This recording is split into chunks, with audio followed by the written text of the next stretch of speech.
Who said education can't be fun? There are many ways that you can incorporate play and education and still have a successful learning process.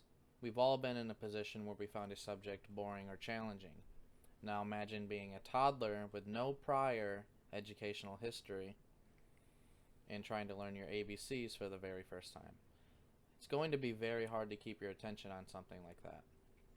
I worked for a daycare for 2 years and have experienced children from different backgrounds and different cultures.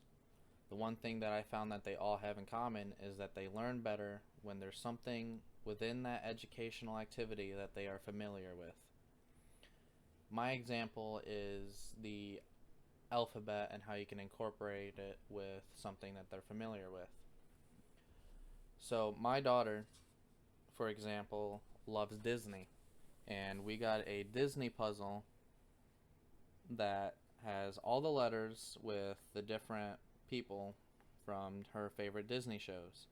Like D is Donald Duck, M is for Minnie, and O is the owl from Winnie the Pooh. And she can not only learn her alphabet this way, but she also learns the different colors as well, because each letter has a different color and the shapes of each letter. So although she isn't really grasping the concept of the alphabet, she is grasping shapes and colors at the same time. And it's very important to keep your patience when dealing with a child's education so you don't discourage them, because even when we are teaching her the alphabet, she'll sometimes put I in the wrong place. And it's important that you don't discourage her, so she'll continue to try to be eager to learn. And I find this very important because you need to keep your patience and not overstimulate the child.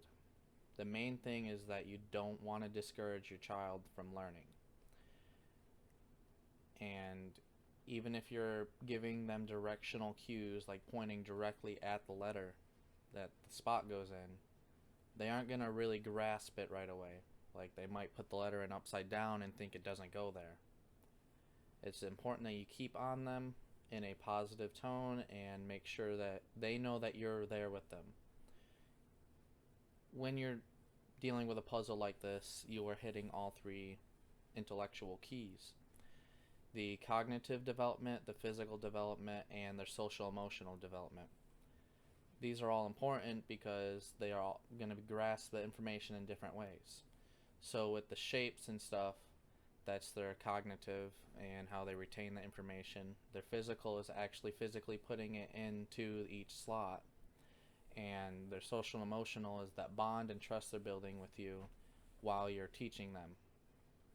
This is all noted in Andrea Dominik's article of importance of play-based preschool and the 5 benefits. In Pamela Lee's article, she states that it stimulates the brain and that you're hitting all the keys like I mentioned before. It's very vital that a child's education challenges them in all 3 aspects, and it's important to keep in mind that raising a child and teaching them will be beneficial for the future because they are the next generation. My goal for this speech was to help you better understand the importance of play in education and how you can incorporate play into their everyday learning processes. I hope that my educational example can give you an idea or help you better relate to how you can teach your kid or the kids that you're teaching in a daycare setting, and remembering to be patient and considerate with them even though they aren't right away grasping it, because not everyone learns something on their first go at it. It takes a while for everyone to learn.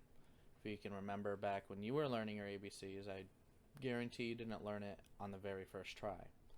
So it's very important that you stay patient, stay diligent on their education, and incorporate something that they enjoy or are familiar with into the activity so they are more prone to stay on task and are more willing to learn, because they don't see it as learning, they see it as play. But if they're learning while they're playing, that's a very big step for them. And make teaching fun, because if you're having fun teaching, you can make it fun for the child as well.